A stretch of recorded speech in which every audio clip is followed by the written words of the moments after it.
It's beginning to look like a federal government shutdown is more and more likely, and it could have some dramatic effects in Minnesota. Congress has a Friday night deadline to pass a bill to fund the government, but many lawmakers say they want immigration fixed at the same time. Pat Kessler reports. Good afternoon, Immigration Law Center, Oficina Legal. The calls are pouring into the Immigration Law Center in St. Paul.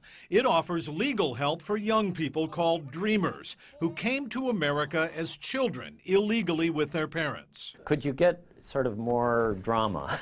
John Keller and his staff work on behalf of more than 6,000 Minnesota Dreamers who may be deported unless Congress includes an immigration fix in the spending bill. I think a symbol of just how hyper-politicized almost everything is in Washington, that we can't get this relatively small package of protection done for people who the American public overwhelmingly supports. The House bill extends the Children's Health Insurance Program for 6 years, and it delays a tax that Minnesota Republican Congressman Eric Paulson says would be devastating to the state's medical device companies. Unless action is taken by Congress, the companies in Minnesota will start to have to write checks by January 29th to the federal government on their sales, not on their profits.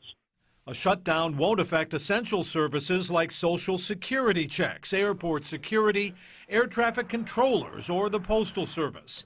But thousands of workers would be furloughed, national parks would close, and you wouldn't be able to get a passport. Minnesota Congressman Jason Lewis says immigration issues should not be part of any budget bill. What the Democrats are trying to do is put in something extraneous to hold budget funding and government funding hostage to this.